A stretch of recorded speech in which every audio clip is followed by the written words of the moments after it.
این مال ما نیست ولی میتونی ازش برداریم بخوریم یا نه؟ سرمیزبان باید بپرسی. این غذا که مومین الان زباله میره یا آره زباله. ها؟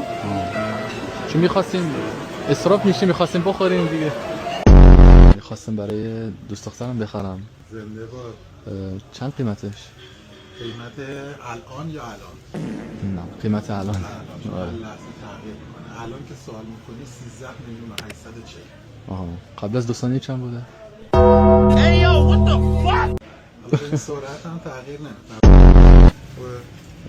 ببر به خانم بچه ها بزن. میشه بیشترش کنی لطفا؟ کمتر. بعد چقدر میخواستین هزینه کنی؟ میخواستم 2 گرم براش بخرم. اسنپ؟ نه آقا. اصفهان میری آقا؟ جان نه. اصفهان نمیری؟ کجا؟ اصفهان. جان نه. آه. مشهد چی؟ مشهد میخوای بری؟ آره. مشهد میخوای بری چیکار کنی؟ قم؟